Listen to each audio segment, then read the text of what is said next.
Deus é bom. Aleluia. E o Senhor colocou no meu coração, para o dia de hoje,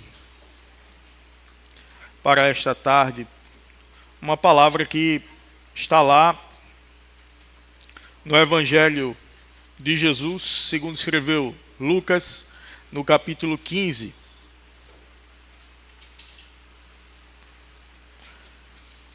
A gente vai ler a partir do versículo 11, depois vai pular alguns versículos e vamos chegar naquilo que a gente quer tratar nesse tempo. Lucas 15, versículo 11. Vai dizer assim: continuou, certo homem tinha 2 filhos. Isso aqui é Jesus falando. E o mais moço deles disse ao pai: Pai, dá-me a parte dos bens que me cabe. E ele lhes repartiu os haveres.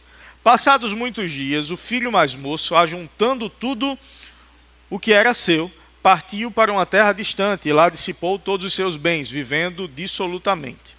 Depois de ter consumido tudo, sobreveio àquele país uma grande fome e ele começou a passar necessidade. E o filho lhe disse: Pai, aqui eu pulei para o 21. Esqueci de mencionar aqui, aí eu pulei nem... Versículo 21. E o filho lhe disse: Pai, pequei contra o céu e diante de ti, já não sou digno de ser chamado teu filho. O que aconteceu entre o 14 e o 21? Você conhece a parábola do filho pródigo, né, conhecida de todo crente.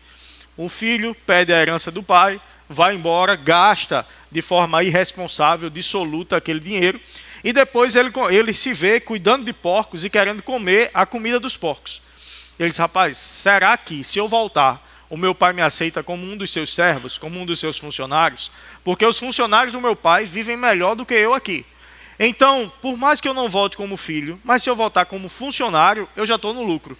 Então eu vou voltar, vou falar com ele.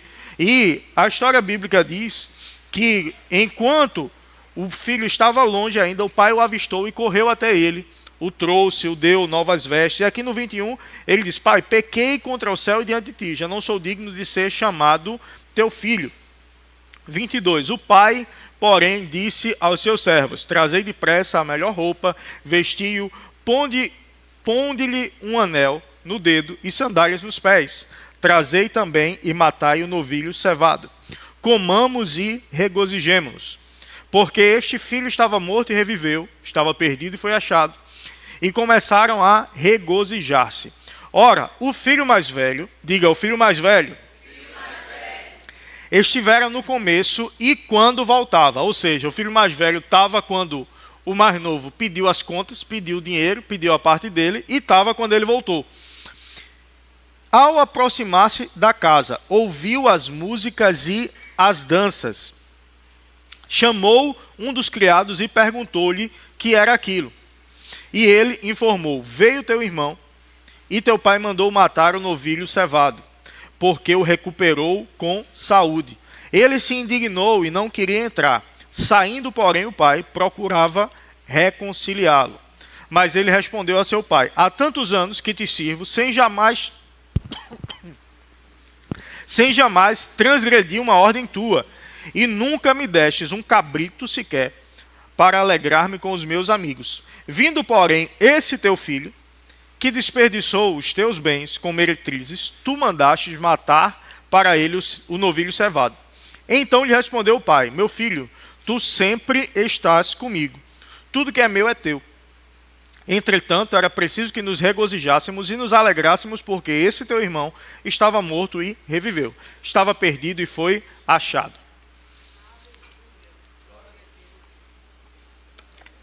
Aqui nós vemos uma das parábolas muito conhecidas de Jesus. E toda parábola ela tem um contexto, ela tem um ensinamento por trás. Então a parábola não é uma história real, mas é uma alegoria que Jesus contava para trazer lições para a vida das pessoas. Qual o contexto ele estava falando aqui? Nesse contexto, ele trouxe 3 parábolas, e uma das parábolas foi a do filho pródigo. Ele estava falando contra os fariseus, que os fariseus reclamavam, estavam questionando, porque Jesus recebia todo mundo, porque Jesus andava com todo mundo. E os fariseus eram um grupo político religioso daquela época, que eram grandes conhecedores da lei.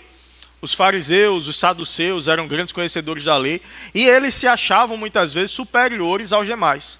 Eles se achavam que, por causa do conhecimento que eles tinham um maior merecimento, um maior acesso às coisas de Deus do que as outras pessoas. E eles não concordavam que Jesus pudesse se unir a outras pessoas que não tinham o merecimento que esses fariseus tinham. Pessoas que não tinham o preparo na lei, o preparo nas obras, o preparo naquilo que era demonstrado para as pessoas como de alguém que era um verdadeiro servo de Deus. Inclusive, Jesus faz muitas menções aos fariseus nos evangelhos. Ai de vocês, fariseus hipócritas! Ai de vocês, fariseus hipócritas! Em muitas passagens eles são chamados de hipócritas. Quanto ao jejum, Jesus disse, olha, não faça como eles, que vão e ficam com o rosto desfigurado, querendo mostrar espiritualidade para os outros. Não, você jejue, mas lave o seu rosto, né? Se ajeite.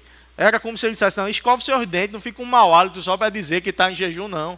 Fique, a tua espiritualidade não precisa ser demonstrada nas atitudes, mas no teu coração verdadeiro.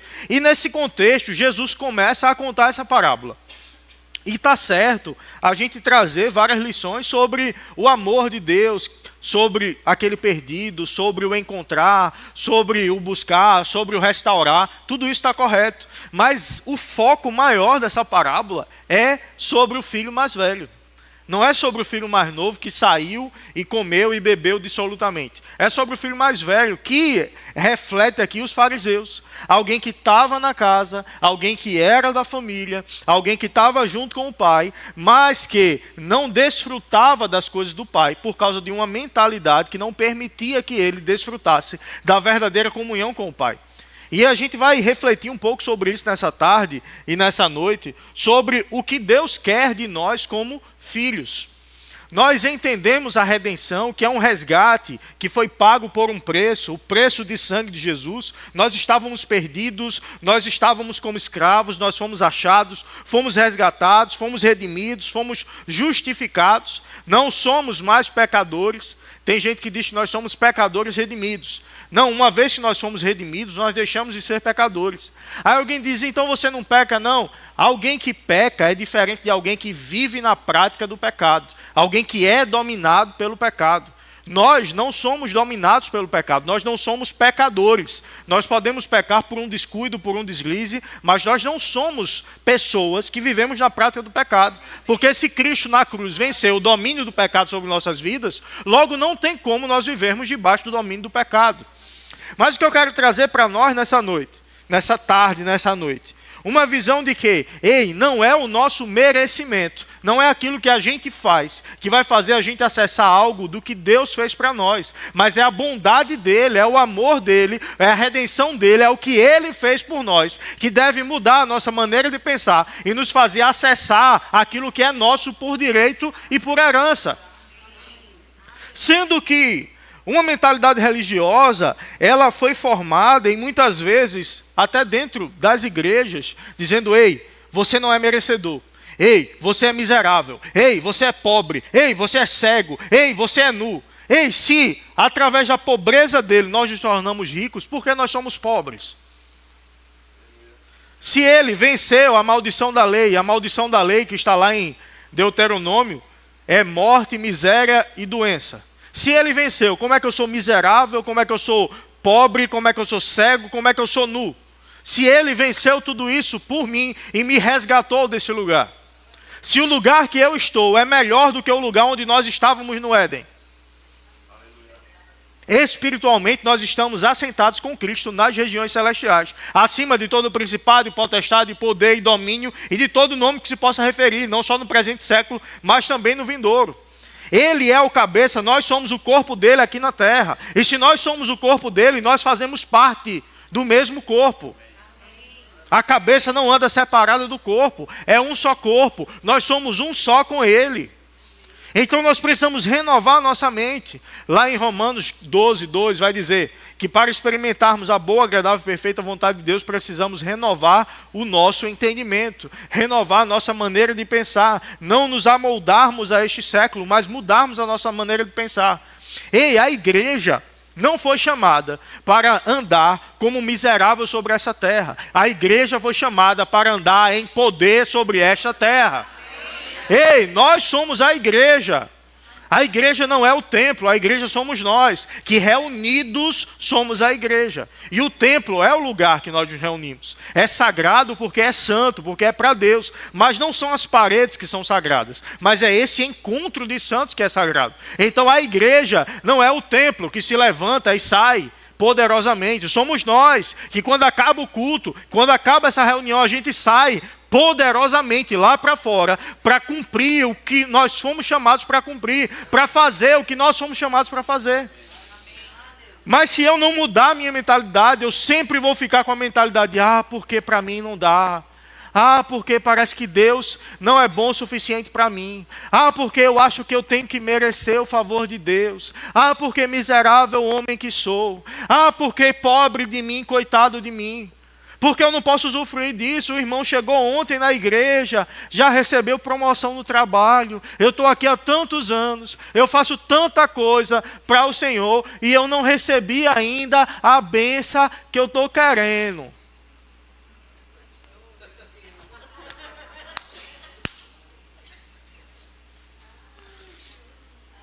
Aí essa é a mentalidade do filho mais velho. Ele disse, há tantos anos que te sirvo sem jamais transgredir uma ordem tua. Percebe que ele tinha uma mentalidade de servo, mas não tinha uma mentalidade de filho. Jesus para os discípulos, ele disse, eu já não vos chamo servos, mas amigos. Porque o servo não sabe o que faz o seu senhor. Como tem sido a nossa visão, a nossa mentalidade em relação à paternidade de Deus por nossas vidas? Será que como pai, você espera que o teu filho mereça algo para você ser bondoso com ele, ou você é bondoso com ele independente dele merecer ou não? Eu não estou dizendo que você vai fazer todas as vontades dele, se ele estiver sendo desobediente, andando de qualquer jeito. Mas a tua bondade para com ele não está condicionada a algo que ele tenha feito ou tenha deixado de fazer. Não, meu filho não tirou 10, eu vou deixar ele com fome essa semana. Você faz isso? Não, vou deixar ele sem comer essa semana porque ele não tirou 10 na escola. Não. Por quê? Porque você é pai, você ama, você vai cuidar, você vai proteger. Não, meu filho me desobedeceu, ele está andando naquela rua, é perigosa, deixa ele ir sozinho, porque se um ladrão pegar ele é bom, porque ele aprende. Tu vai fazer isso? Então, se nós que somos maus, se nós que temos erros em nós, sabemos dar boas coisas aos nossos filhos, que dirá o nosso Deus? Mas sabe o que falta para nós? Nós nos enxergarmos como filhos. Nós muitas vezes nos enxergamos como servos, mas deixamos de nos enxergar como filhos. E como servo, eu preciso pedir permissão para entrar na casa. Como filho, eu abro a porta, agora tem fechadura eletrônica, eu tenho a senha. Da casa do meu pai, ele me deu a senha. Eu não preciso ligar e marcar horário. Quando eu chego lá, eu tenho a senha. Ei, você tem a senha da casa do teu pai. Ei, você pode entrar a qualquer momento. Você pode chegar confiadamente junto ao trono da graça, a fim de receber misericórdia e graça para socorro em ocasião oportuna. Isso não é justificativa para uma vida de erro, para uma vida de pecado. Mas ei, se você vacilou na caminhada, Deus não deixou de te amar, Deus não deixou de ser teu pai, Deus não deixou de querer o melhor para você. Ele não vai deixar de te receber em casa. Não, eu não gostei daquilo que tu falasse na pregação não, Guilherme. Tu usaste meu nome. Eu vou mudar a senha aqui de casa e tu não entra mais não. Não, a senha continua mesmo. Eu continuo tendo. Deixa ele mudar a senha, ele me dá a senha de novo.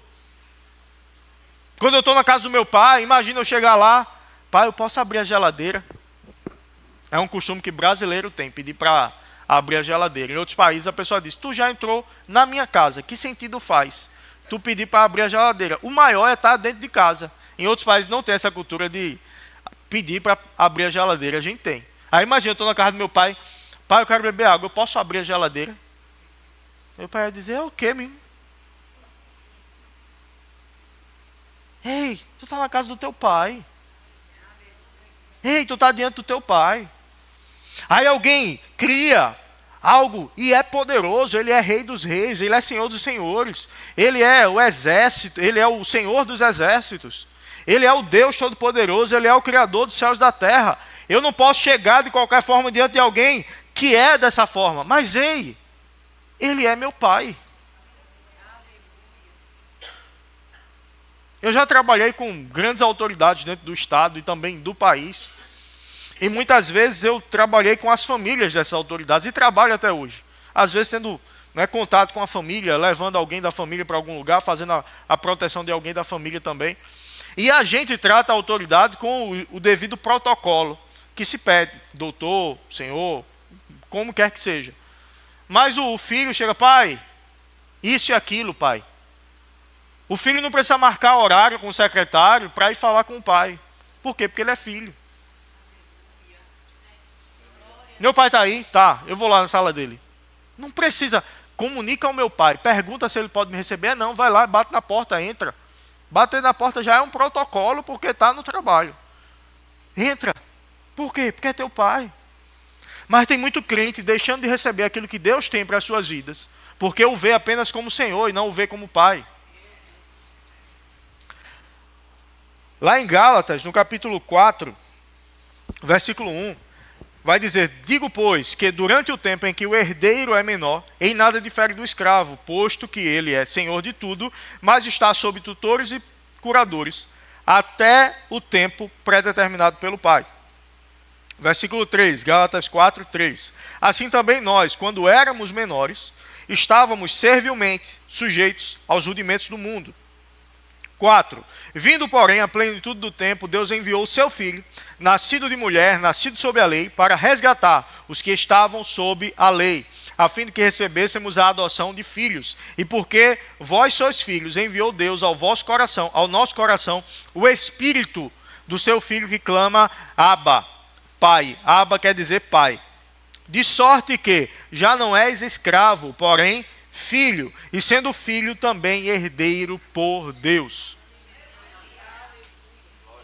Então ele diz, enquanto o herdeiro, então você é herdeiro de tudo, seu pai tem uma grande fortuna, você é herdeiro, mas enquanto você é menor, você não tem diferença do escravo.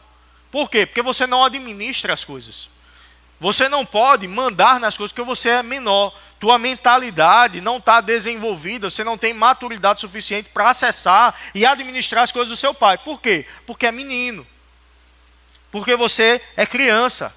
Quando a gente pega a história, inclusive a história do Brasil, a gente vê em vários países também. Você sabe que a peruca, ela surgiu na França, quando muitas vezes pessoas queriam parecer mais velhas e vem aquela peruca branca que a gente vê nos filmes de época, que a gente vê, mas é claro que é uma peruca. Não, todo mundo sabia que era peruca, não era a intenção parecer que não era não, mas era a intenção parecer mais velho. Inclusive o salto alto também surgiu no mesmo contexto para homens. Eram sapatos com salto para que os meninos parecessem ser mais velhos, parecessem ter mais idade. Então meninos muitas vezes colocavam aquela roupa, colocavam aquela peruca branca, colocavam um salto para parecer maior, para que as outras pessoas os enxergassem como pessoas mais velhas e dessem mais respeito para eles. Por quê? Porque vendo que era menino, não ia dar o devido respeito devido, porque é menino. Aí a gente nasceu de novo, a gente está caminhando na palavra, a gente está crescendo na palavra, mas às vezes depois de anos ouvindo essa palavra, a gente continua como meninos. Sem acessar as coisas de Deus, porque a gente acha, não, porque isso não é para mim. Sem acessar a grandiosidade daquilo que Deus nos chamou para vivermos, porque a gente se acha pequeno demais para isso. Quando Deus já nos fez herdeiros com Cristo, co-herdeiros com Ele. Então, ou seja, tudo que é de Cristo é meu. Tudo que Ele conquistou na cruz é direito nosso, é nossa herança. Todas as bênçãos de Deus para mim, tomamos posse, é nossa herança. Toda a vida, todo o poder, tudo que Deus tem para dar. Abrimos nossas vidas para receber e nada mais nos resistirá. Maior é o que está em nós do que o que está no mundo. maior é o que está em nós do que o que está no mundo. A gente canta isso, mas será que a gente tem vivido isso? Parece que esse momento fica só para o momento da música. Outro dia eu estava conversando com um irmão lá no trabalho, que tem um fiteiro lá na frente, e ele disse, chegou um motorista lá, trabalha lá com a gente, aí ele passou, falou com a gente, aí ele disse, tu sabia que ele aí disse, tu sabia que ele é de religiões, né, do outro lado? Aí eu disse, rapaz, sabia não. Aí ele disse, ele é. Aí ele disse, eu tenho uma sobrinha também, rapaz, foi criada na igreja e tudo, mas ela se casou com um rapaz que gosta de um batuque aí diferente. E levou ela também, ela está lá também. E eu sei que estão fazendo trabalho contra mim.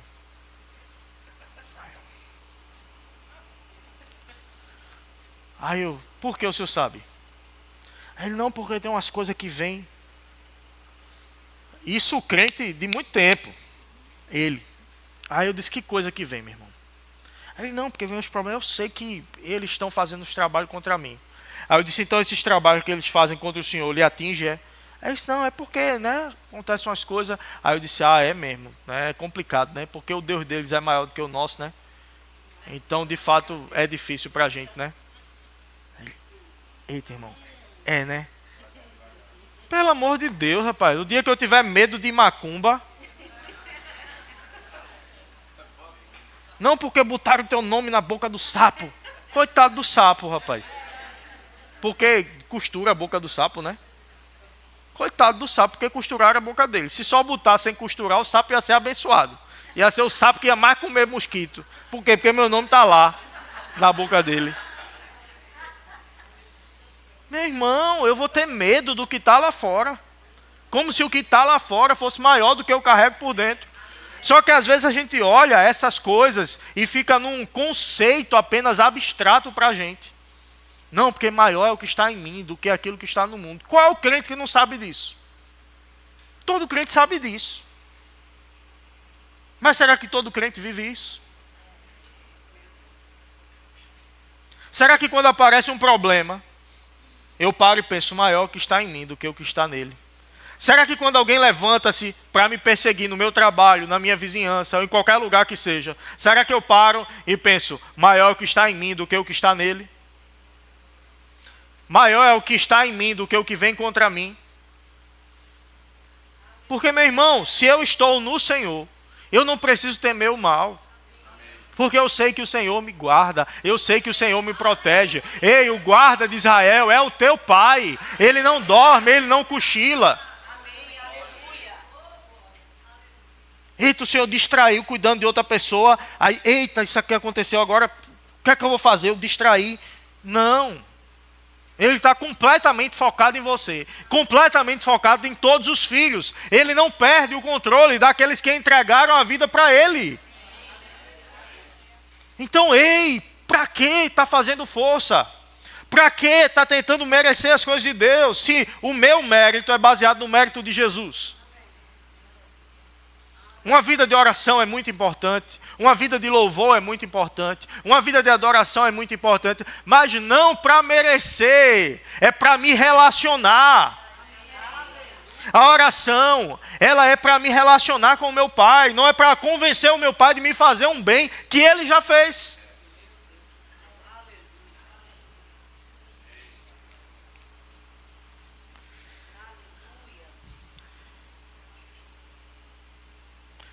Lá em Romanos 8,15 vai dizer, porque não recebestes o espírito de escravidão, para viverdes outra vez atemorizados, mas recebestes o espírito de adoção, baseado no qual clamamos Abba. Baseado no qual clamamos Abba. Parece que é a mesma passagem, mas não é. 2 Pedro, capítulo 1, versículo 3.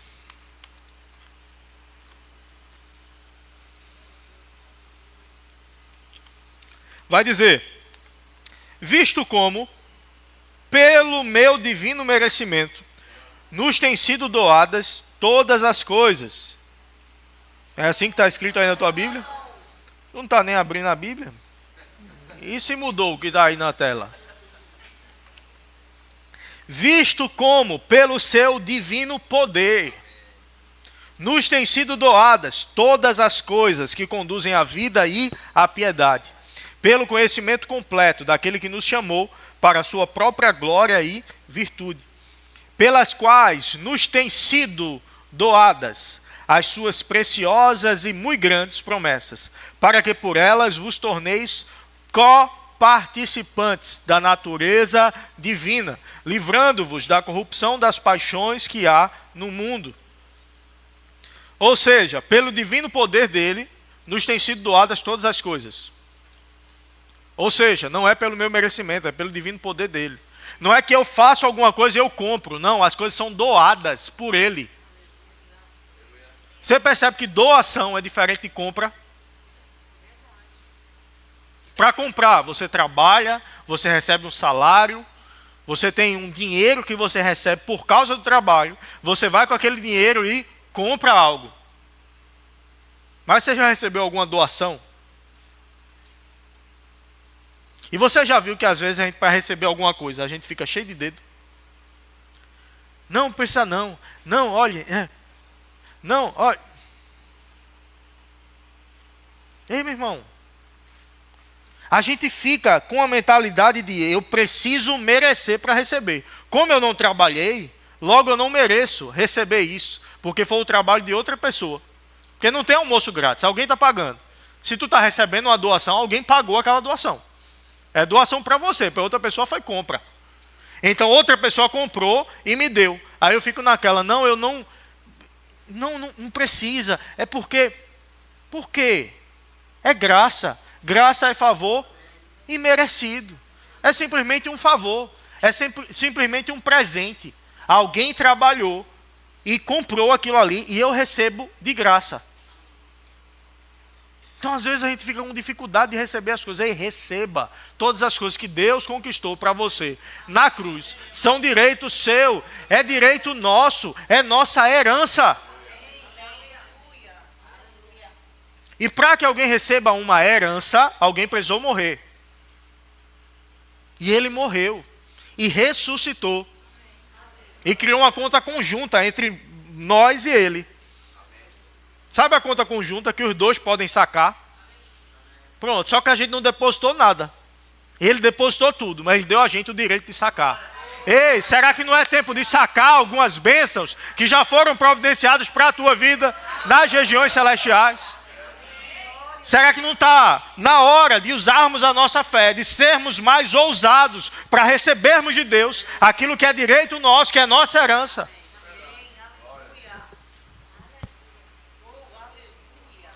Tem um rapaz que, de vez em quando aparecem os vídeos dele na internet para mim, eu não lembro o nome dele, e ele vai para alguns eventos sociais da alta sociedade.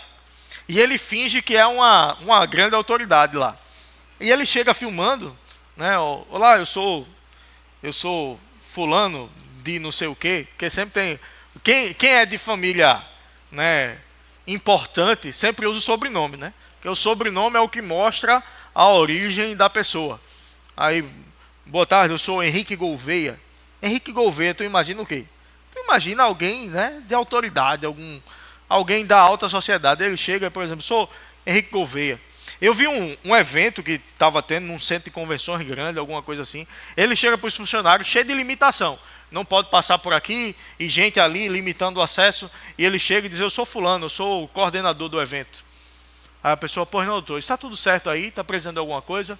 Aí ele diz, não, está tudo bem. Aí se o supervisor está onde? Ele está em tal lugar. Aí ele vai, aí ele passa.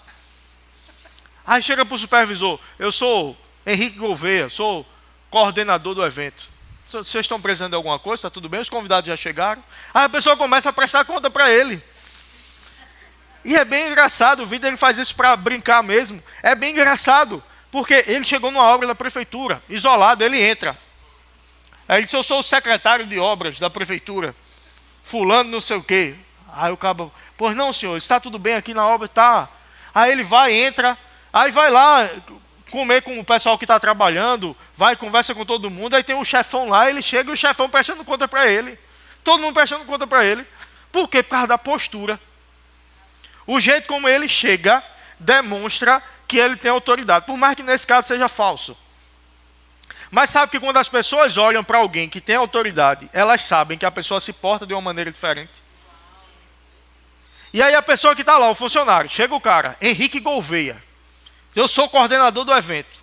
A pessoa foi contratada, não sabe quem é o coordenador. O cara chega com essa postura toda, pronto, ele pode passar por aqui, doutor. Pode ir. E o cara sobe no palco, vai para todo lugar. E às vezes a gente foi chamado para subir no palco.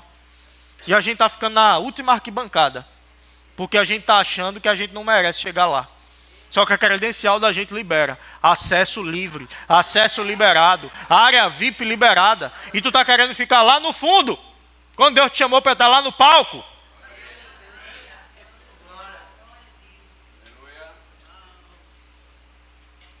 Aí tu está dizendo, não, eu não mereço não. Não, eu não sou bom o suficiente não. Como todo mundo sabe que eu sempre tenho falado isso como exemplo, eu tenho estudado espanhol. E aí eu achei um aplicativo de conversa internacional. A pessoa está querendo aprender português, ele é nativo de países hispânicos, e ele coloca lá, nativo da, por exemplo, Argentina não, nativo da Bolívia. Não, tem argentino também, mas eu prefiro conversar com os bolivianos. Aí, principalmente período de Copa, não quero estar conversando com argentino, não. Então tem lá, aí ele quer aprender português, ele está aprendendo português, eu estou aprendendo espanhol. Aí a gente começa a conversar. Pode ser por vídeo, pode ser por voz, pode ser por texto. E aí eu ajudo ele com português e ele me ajuda com o espanhol. Só que uma coisa que eu observo em quem está aprendendo idiomas é que a pessoa está ali, está praticando. Por exemplo, eu estou lendo um texto, aí tem Beto, que é meu professor, Beto aqui do Louvor, é professor de espanhol. E aí a gente está marcando umas aulas, tive aula com ele. E depois da aula ele disse, olha, grava esse texto aqui para mim. Eu leio esse texto, ele mandou um texto para mim, para eu ler o texto em espanhol, gravando e mandar para ele. Aí eu fui gravar. Todas as coisas que Deus tem hecho. Aí eu me enrolando. Aí gravei. Aí depois eu disse, agora eu vou gravar só para mim. Todas as coisas que Deus tem hecho.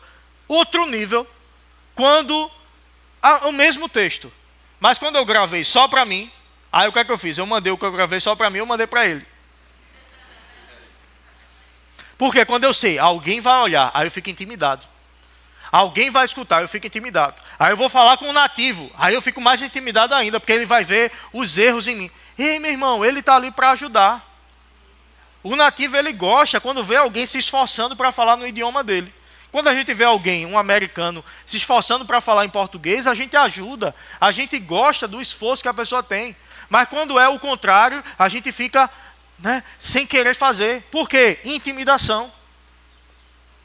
Intimidação vem pela falta do entendimento de merecimento que a gente tem. Pelo entendimento de inferioridade. Eu sou inferior. Eu não posso acessar. Você já passou em alguma loja do shopping que você disse, não, essa aqui não dá para mim não. Não, essa aqui eu nem entro. Meu irmão, não tem lugar que eu não entre. Às vezes eu estou com os colegas de trabalho, aí o chefe para comer numa padaria boa, em alguma coisa boa. Aí eu chego e disse, vamos? Aí os colegas, eita, é outro nível aí, hein? Por que outro nível? A comida aqui não é comida não, é outra coisa que tem aqui. Não, a comida não, mas o preço é outra coisa. Espera aí, homem. Aí eu entro. Às vezes eles se constrangem e entram também porque eu entrei. Aí eu vou como numa padaria boa. Aí a conta, um café da manhã, numa padaria boa. Essa aqui é outro nível. Aí, 35, 40 reais. Meu irmão, pelo amor de Deus. Eu não tenho 35 reais para pagar num café da manhã, não. Eu não tenho 40 reais para pagar num café da manhã, não. Mas a mentalidade faz, isso aqui não é para mim. Ei, meu irmão, enquanto a gente não mudar a mentalidade, a gente não vai viver o que Deus tem para nós. Isso não se trata só da parte financeira, em todas as áreas. Não, porque o meu filho, aí o sonho da gente às vezes para o filho, Que ele chega em tal... E por que eu não sonho lá em cima? Que eu acho que para minha família não dá. Eu já estou me programando. Lucas vai ser poliglota. Ele vai ser treinado desde a infância em pelo menos 2 idiomas. Eu vou falar só em espanhol com ele. Estava conversando com Tuane, que é professora de inglês. Já viram a filha de Tuane? Tem 3 anos, 4 anos. Fala inglês no mesmo nível que fala português. Fala mamãe em português e fala mamãe e fala papai. E fala... ela fala tudo. Fala tudo, conversa tudo em inglês e em português. Aí eu conversando com um colega de trabalho, eu disse isso. Ele disse, não, porque às vezes a gente, antes de ser pai, aí a gente se programa, faz um bocado de plano, mas quando vem, aí é que a gente vê como é. Mas me diziam a mesma coisa sobre ser pastor. Não porque ser pastor é muito difícil, porque a igreja não cresce, porque isso não acontece, porque aquilo não acontece. Por que não acontece? E o que é que eu tenho visto? E o que muitas vezes eu ouvi, às vezes era de gente antiga, de líderes antigos, às vezes de igreja. Graças a Deus não é a maioria, mas tem um ou outro que vai conversar, não, porque é muito difícil fazer. Por quê? Eu vou ficar com o que a palavra diz, ou eu vou ficar com o que pessoas frustradas dizem? Ei, a tua família, o sucesso da tua família não pode ser determinado pelo que pessoas frustradas dizem. O sucesso da tua família deve ser determinado pelo que a palavra diz. O teu sucesso profissional não deve ser determinado pelo que pessoas frustradas dizem. O teu sucesso profissional deve ser determinado pelo que a palavra diz. Qual o concurso que você quer fazer? Qual a faculdade que você quer fazer? Onde é que tu quer que a tua família chegue? Se posiciona devidamente. Para de se colocar como miserável.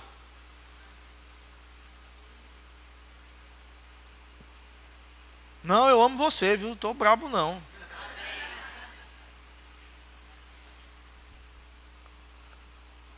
Aleluia, aleluia. Efésios 2, versículo 4.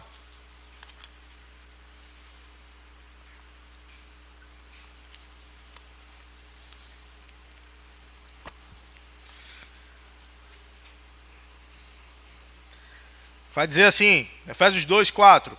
Mas Deus, sendo rico em justiça, sendo rico em juízo, sendo rico em vingança. Vocês estão aceitando tudo? Vou continuar.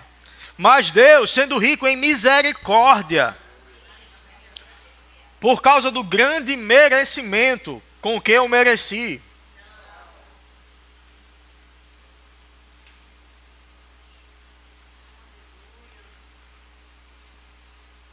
Mas Deus é rico em misericórdia por causa do grande amor com quem me amou.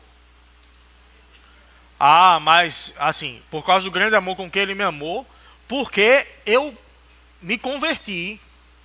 O grande amor com quem Ele me amou, porque eu estava jejuando 3 dias na semana. O grande amor com quem Ele me amou, porque eu estou batendo a meta.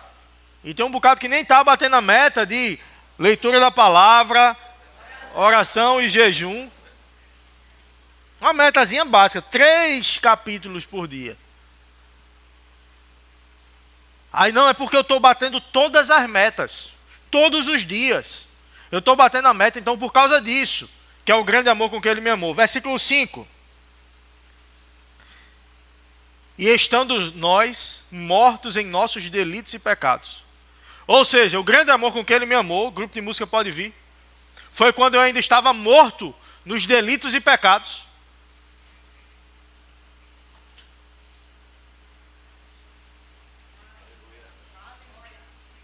Você preferia que fosse por merecimento, não era? Meu irmão, estando nós mortos nos nossos delitos e pecados, Ele nos deu vida juntamente com Cristo. Pela graça sois salvos. Nós somos salvos pela graça.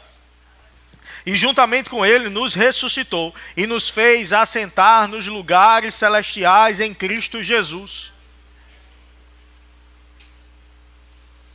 Enquanto eu me vejo pequeno, enquanto eu me vejo pobre, miserável, cego, nu, uma palavra de crescimento para a igreja, eu fico achando que está distante demais para mim. Eu olho e digo, não, isso não é para mim não, porque O pastor fica com essas ideias, comprar o terreno do lado, e comprar a casa do outro lado, e expandir a igreja lá para trás. Já fez as contas, pastor, para saber quanto é? Já. Algumas eu já fiz. Porque tem um planejamento. Aí eu olho o planejamento e digo, Senhor, é isso aqui que eu estou crendo. Eu não faço conta para ver a impossibilidade. Eu faço conta para saber o que é que eu vou crer. Eu estou crendo para isso aqui, ó. Isso aqui é o tamanho do milagre que eu estou querendo. Você olha, meu irmão, pode fazer conta. Você não vai viver de fazer conta. Você vai fazer conta uma vez. E o restante você vai crer para aquilo ali. Só que às vezes a gente fica fazendo conta 10 vezes. A gente crê uma e faz conta 10. Não, você faz conta uma e crê 10. É isso aqui que eu quero. Então é isso aqui que o Senhor vai me dar. Agora eu vou para a palavra. Agora eu vou meditar na palavra. Agora eu vou confessar a palavra. Agora eu vou declarar a palavra. Agora eu vou crer no favor de Deus. No favor que Ele tem para mim. Mediante o que Cristo fez na cruz.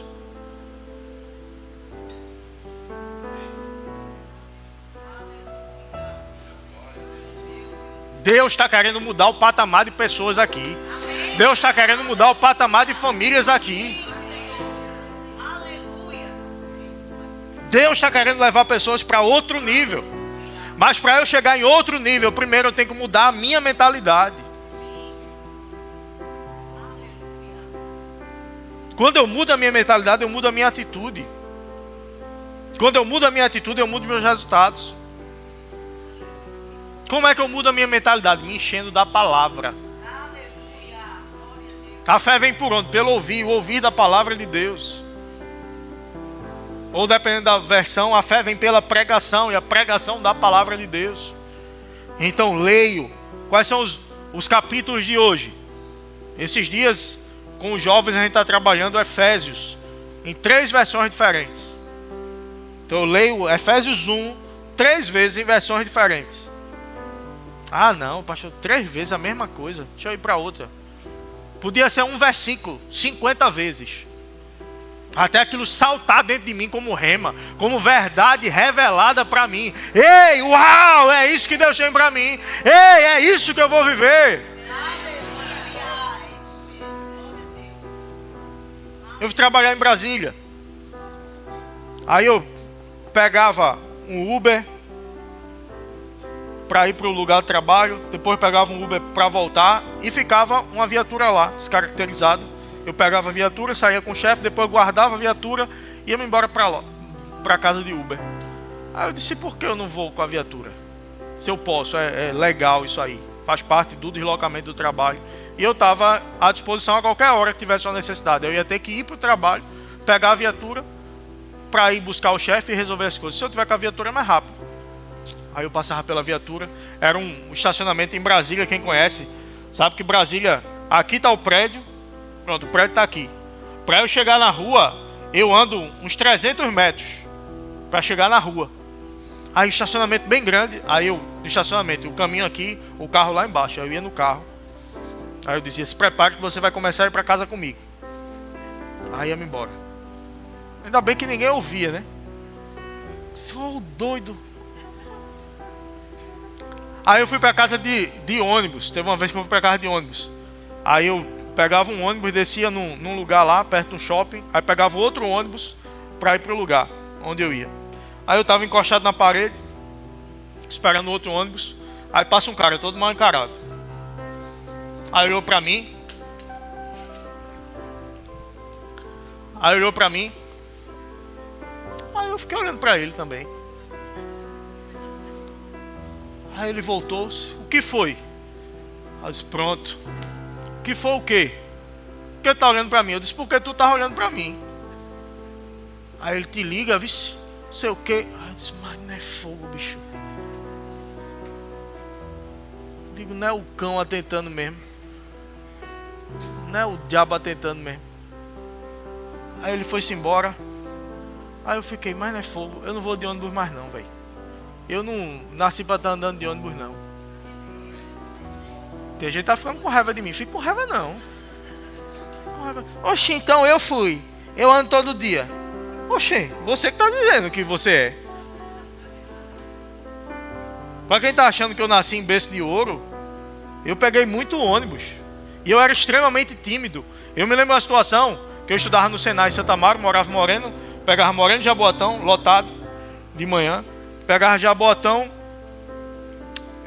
pegava o metrô para a Estação Central do Recife. Estação Central eu pegava Circular, Prefeitura. Todos lotados. Se eu atrasasse, chegava no Senai, um porteiro Severino. Para quem lembra de um programa que tinha um porteiro Severino, cara crachá, era a mesma coisa. Ele pegava o crachá, cara crachá. Se chegasse atrasado, era bronca de Severino. Às vezes Severino não deixava entrar, não. Aí uma vez eu peguei aí o ônibus, o último ônibus. Lotado, eu digo, eu tenho que ir, Severino está lá. Eu não posso perder, não. Aí me empurrei, me enganchei com aquela bolsa de lado assim, o ônibus fecha, a bolsa aqui presa. Eu digo, meu Deus. E eu tímido que só a cebola, eu digo, se eu falar alto aqui, todo mundo vai olhar para mim. Eu digo, deixa quieto, na próxima parada desce alguém e vai abrir. Lá vai eu troncho até a outra parada para abrir e eu resolver minhas costas. Já ficou doendo as costas esses segundos aqui. Eu resolvi minhas costas. Ei, meu irmão, eu não estou falando de nascer em berço de ouro, não. Eu não estou dizendo de ser filhinho de papai e ter motorista para levar nos cantos, não. Eu estou dizendo de você não se conformar com a tua situação atual. De dizer, eu sou sim filhinho de papai. Por mais que eu não tenha motorista à minha disposição. Mas eu sou filho do Deus que é dono do ouro e da prata. E Ele certamente tem algo melhor para a minha vida. Ele certamente tem o bom e o melhor para a minha casa, para os meus filhos, para o meu futuro. Ei, eu não vou tomar decisões baseadas no que tem na minha conta bancária. Eu vou tomar decisões baseadas no que tem na conta bancária dele. E eu posso sim ter os melhores empregos, eu posso sim ter os melhores salários, eu posso sim ter as melhores gratificações. A minha igreja pode sim ser a melhor da cidade. A minha igreja pode sim ter a melhor estrutura. Não, pastor, mas já viu a igreja do amor que tem lá na PE 22? Sim, e por que não pode ser a da gente naquele tamanho também? E eles podem crescer mais ainda. Não é competição com ninguém, não. É eu viver o melhor que Deus tem para a minha vida. Não é competição não, que é tudo igreja. Eu quero que tudinho cresça. E a gente vai ajudar as que a gente puder para crescerem também. Para ganhar os pecadores que estão lá fora. Você passa ali no Seu Antônio, está cheio de gente bebendo. Música ao vivo ali, cheio de gente bebendo. Ninguém passa e diz, olha que estrutura para um bar, uma estrutura dessa, com música, com isso, com aquilo. Ninguém fala. Mas a gente vê a igreja, para que igreja com isso? Para que igreja fazendo evento assim? Para que igreja fazendo isso? Eu conversando com um major do trabalho, carnaval, ele gosta de carnaval. Ele foi para o Carvalheira, ou foi outro aí. Quanto foi o ingresso, major? 1.200. Eu disse, quantos dias? Ele, um dia. 1.200 é o dia. E porque eu comprei com certa antecedência, porque no dia estava 1.600. 1.600 para ir para um show, beber. E comida era paga, viu? Só a bebida que estava inclusa. Ver show e beber. Aí a gente vê um evento da igreja, R$100, R$120, para pagar os custos. E muitos eventos nem pagam os custos. A igreja entra com parte do custo. O Somos Um mesmo. O ingresso seria 250, se fosse para cobrir os custos. A gente está pagando mensalmente como igreja para reduzir o valor do ingresso. Não porque as coisas de igreja pagam.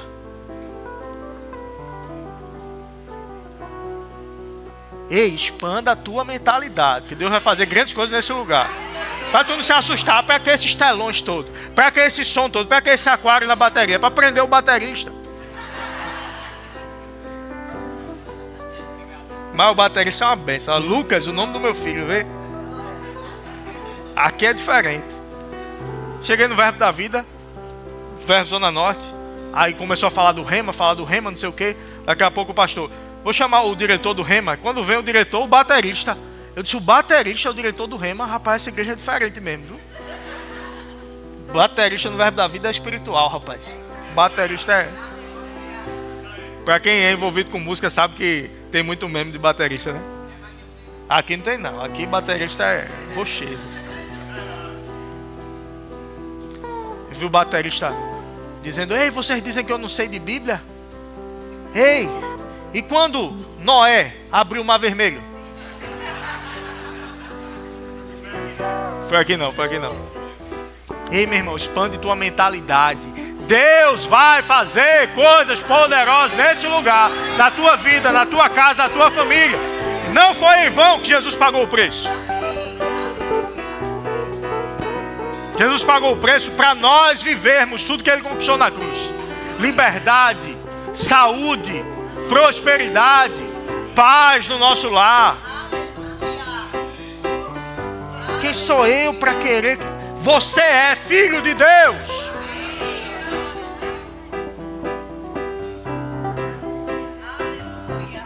Você é filho de Deus. A tua posteridade será poderosa na terra. Meu Deus do céu. Estava me lembrando esses dias. Eu estava ouvindo uma pregação de quinta. Eu vou até colocar nos grupos aí da igreja, pastor Júnior. E a gente chegando, indo para a Zona Norte de manhã hoje, ceia lá. E eu ouvindo, aí ele começa a mencionar meu pai no final da pregação. Meu pai serve lá. E depois eu fiquei lembrando, rapaz, durante o culto eu lembrei. Quando a gente se mudou para o Recife, a gente foi morar numa rua. A rua alagou, entrou água em casa. A gente mudou, foi para outra rua, mais perto. A rua era a rota dos traficantes lá. A gente chegava em casa, tava o pessoal fumando maconha na frente de casa. Aí, 3 policiais em casa. Aí a gente, bora, sai daqui. A turma querendo entrar para roubar manga. Tinha um quintal grande lá, cheio de manga. E a turma ameaçando a gente. E a gente... Teve um bocado de coisa que aconteceu lá.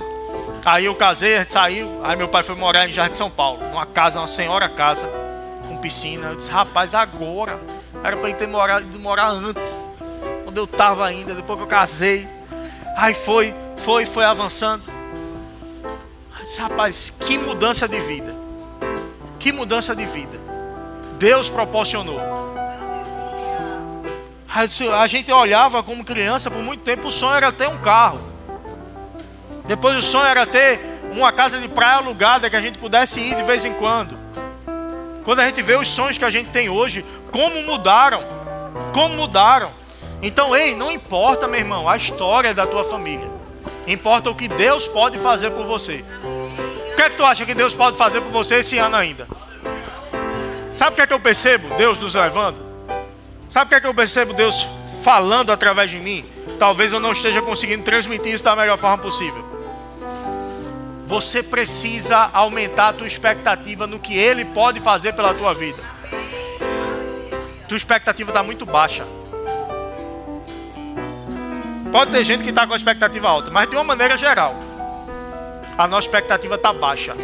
Deus está dizendo, eleva. Eu quero fazer mais, eleva a tua expectativa, Eu quero te surpreender ainda esse ano.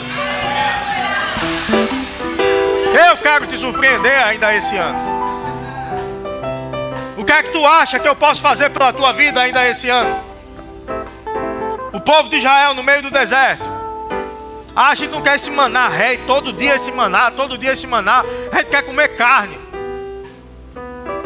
Deus chamou Moisés vai falar com ele. Senhor, o povo quer comer carne. Diga a eles que eles vão comer carne até sair pelo nariz, de tanta carne que eles vão comer.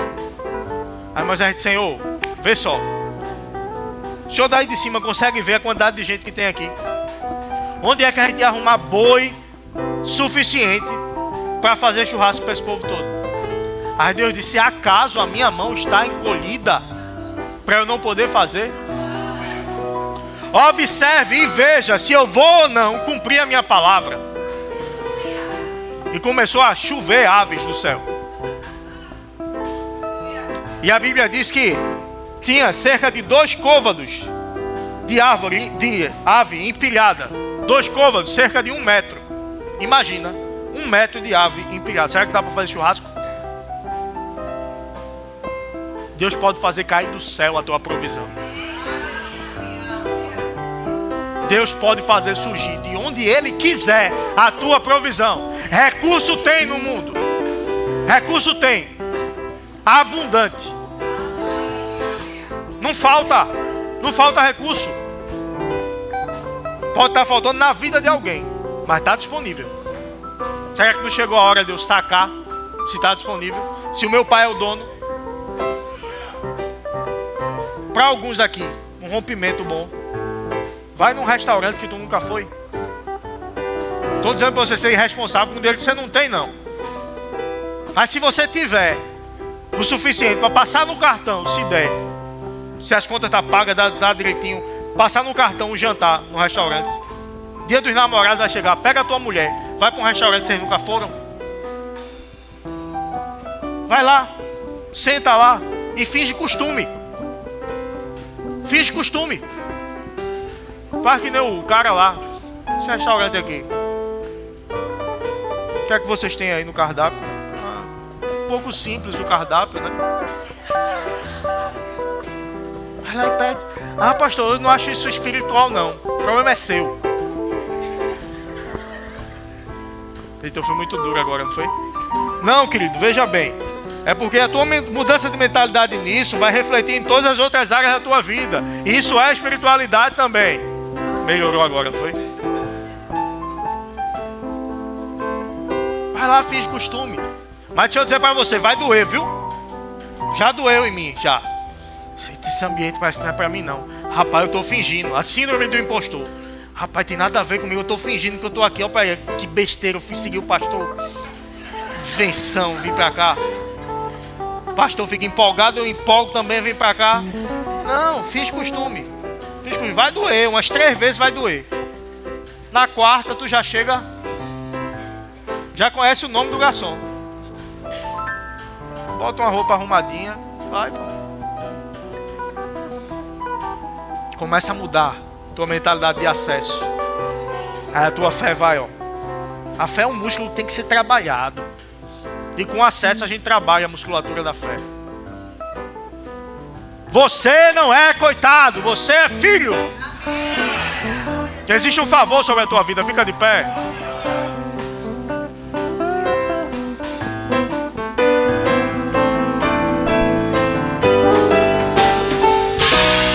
Existe um favor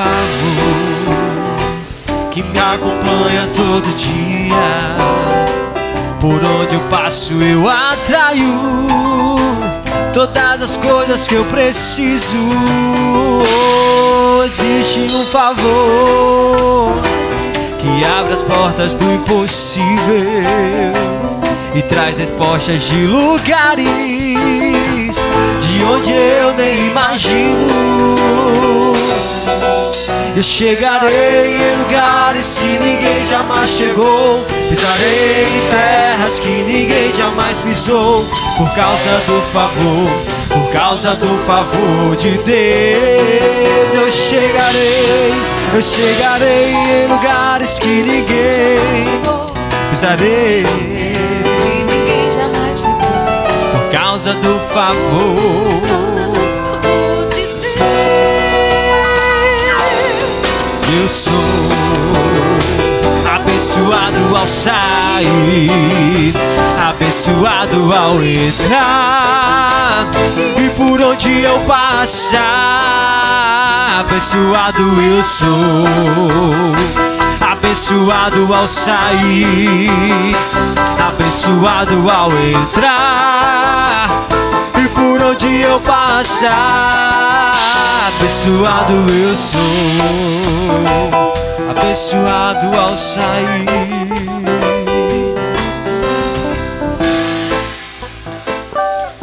Por onde você passar, abençoado você é. Sim, eu nem terminei a história. Aí depois o chefe lá em Brasília disse: Guilherme, fica indo pra casa com a viatura, e aí de manhã tu já passa lá, me pega, não precisa vir pra cá. Sim, senhor. Já sabia.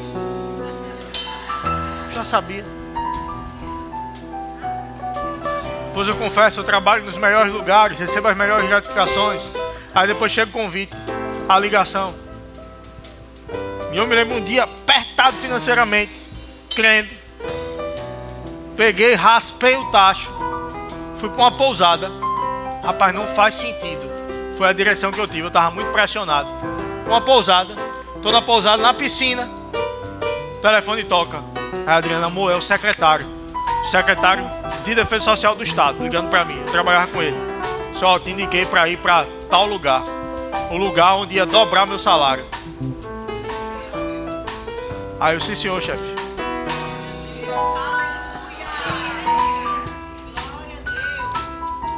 Às vezes a gente tá se esforçando e Deus tá querendo dizer, ei, descansa, pô. Tu tem pai, rapaz.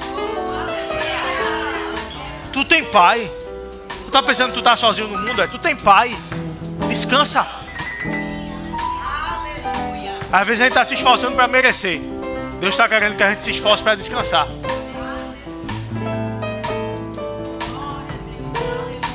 É engraçado que eu tenho alguns testemunhos que aconteceram na piscina. Eu estava conversando com o pastor Rafael Frota. Aí contando os testemunhos, eu disse, rapaz, tu já me deu 3 testemunhos dentro de piscina. Deus tem alguma coisa contigo dentro da piscina, né? Eu disse, rapaz, eu não tinha nem observado isso. Sabe, um lugar de relaxamento. Parece que Deus estava me ensinando, ei, no lugar que tu relaxa é o lugar onde eu trabalho. No lugar que tu descansa é o lugar onde eu faço. Porque quando eu descanso, é uma prova maior de fé do que quando eu fico declarando 50 vezes. E é para declarar mesmo, viu? Mas estou dizendo, você declara e descansa. Quando eu estou declarando, eu estou gerando. Quando eu estou descansando, eu estou recebendo.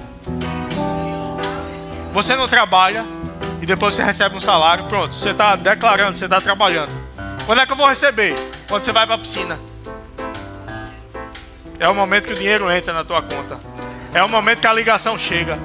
Ei, tem gente que está fazendo muita força. Deus está dizendo, descansa. Filho meu, descansa. Descansa. Ou tu acha que eu não sou bom o suficiente para fazer chegar na tua vida que tu está crendo? Ou tu acha que a minha mão está encolhida? Isso é maravilhoso demais para mim. Olhe para o tamanho do teu Deus, não o tamanho do teu problema. E descansa na presença, diz o Senhor.